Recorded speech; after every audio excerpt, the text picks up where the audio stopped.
দাদু কি রান্না করো? সবজি, এই যে এটা সবজি ভাপাই নিছি। আর এটা হইলে কাঁচা কলা দিয়ে, কাঁচা কলা হলুদ দিয়ে লবণ দিয়ে মাখায় রাখছিলাম দিয়ে। আর ইলিশ মাছ দিয়ে মশলা ছাড়া তৈরি করব। কিভাবে তৈরি করব আপনারা দেখেন। আর এগুলা সব কাটাকাটি করছি। আর এটা হইলে কাঁচা কলার চুকলার ভর্তা। কাঁচা কলার চুকলার ভর্তায় প্রচুর ভিটামিন। এটা আমরা ফেলে দেই, কিন্তু এটা অনেক ভিটামিন। এটা আপনারা জানেন না হয়তো, আমি জানাই দিলাম। তারপরে রান্না একটা সাধনা এবং আর্ট। আমি শুরুতেই বলছি, রান্না সাধনা এবং আর্ট। সাধনা দিয়ে, মন দিয়ে, ধৈর্য ধরে কাজ করলে সবটাই সুন্দর হয়।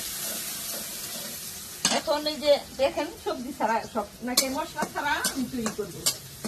এবং এটা সুস্বাদু রুগী খাবার। মশলায় ক্ষতিকর। মশলা ছাড়াও অনেক সুস্বাদু রান্না করা যায়। জিভে জ্বালানা রান্না। আমি যদি খাওয়াইতে পারতাম অনেক খুশি হতাম। খাওয়াইতে পারতেছি না, দেখাই আপনারা জেনে নিন। এখন এই যে দেখেন, আমি এটা একটু বাদামি কালার করব। তারপরে আস্তে আস্তে কি কি দেবো দেখেন।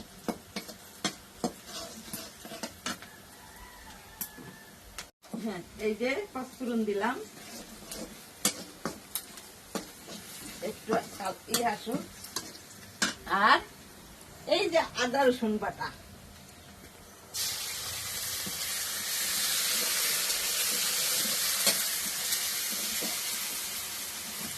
কাঁচা গন্ধটা ছেড়ে গেলে তারপরে আমি সবজি দিয়ে দিব।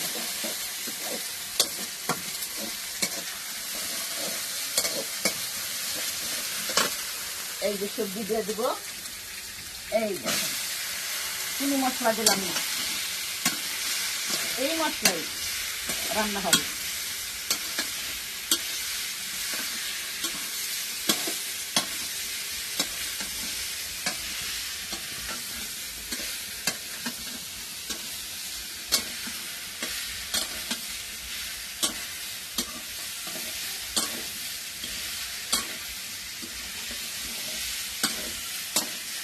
এই যে মাখা মাখা জল দিয়ে দিব। এই যে হয়ে গেল। এখন কিছুক্ষণ রাখলেই রান্না শেষ। এটা